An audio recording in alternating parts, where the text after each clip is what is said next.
আমাদের কোনো কর্মসূচি থাকছে না, কিন্তু আমরা বলার ভাষা পাচ্ছি না। এই ওসমান হাবিব আমাদের দেশের জন্য সম্পদ ছিলেন। আমাদের ভারতের দাসত্ব থেকে মুক্ত করার জন্য উনি চেষ্টা করে গেছেন। আপনারা জানেন যে দীর্ঘদিন আমরা ভারতের দাসত্বের মধ্যে ছিলাম, আমরা ঠিক মতো কথা বলতে পারি নাই। এই লোকটা আমাদের জেলার ছেলে, সারা বাংলাদেশে একটা বিপ্লবের আলোড়ন করে গেছে। তাকে হত্যা করা হয়েছে, তিনি শহীদ হয়েছেন। আল্লাহ তাআলা তাকে শহীদ হিসেবে কবুল করুন, সকলে বলি আমিন।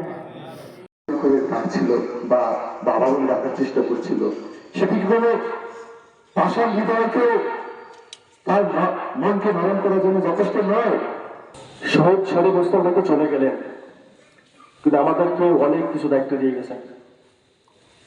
তিনি যে ইনসাফের কথা বলেছিলেন, ন্যায়ের কথা বলেছিলেন, অন্যায়ের বিরুদ্ধে ন্যায়ের পক্ষে যুদ্ধ করেছিলেন, সেই যুদ্ধের সেই কাজের বাকি অংশগুলো আমাদেরকে পরিচালনা করতে হবে। আমরা কি সেটা পারবো ইনশাআল্লাহ?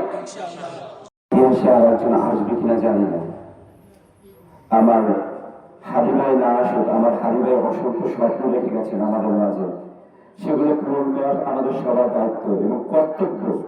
হাবিবাইয়ের প্রতি ভালোবাসার যদি আমাদের মধ্যে থাকে, হাবিবাইয়ের অনুপ্রেরণা আমাদের মধ্যে যদি থাকে, হাবিবাইয়ের চেতনা যদি আমরা ধারণ করি, সকলে ইনশাআল্লাহ হাবিবাই যে স্বপ্ন রেখে গেছেন, সেই স্বপ্ন বাস্তবায়নের জন্য যুগে যুগে যদি আমাদেরকে আবার হাবিবাই হতে হয়, আমাদেরকে যদি জীবন দিতে হয়, আমরা পিছপা সরব না।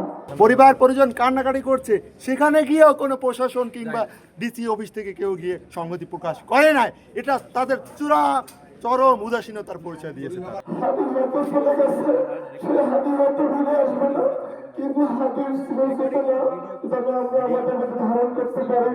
আদর্শ সমাজ কতটা স্বার্থ নির্মুখ হলে স্বার্থপর মানুষকে কিন্তু মানুষ ভয় পায় না, সামান্য স্বার্থ দিয়ে কিনে নেওয়া যায়। কিন্তু হাদিস একজন নিঃস্বার্থ মানুষ ছিল, তার আদর্শ চেতনা মানবতা বাস্তবায়নের জন্য কতটা সে অবিচল ছিল, যে কারণে অপশক্তি দেখতে তাকে হত্যা করতে হয়েছে।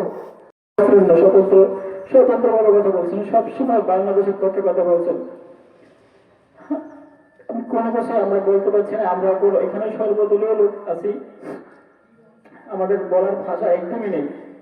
আপনারা সবাই হাজিবের জন্য দোয়া করবেন, আল্লাহ মহান আল্লাহ তাআলা তাকে যেন শহীদ হিসেবে কবুল করেন।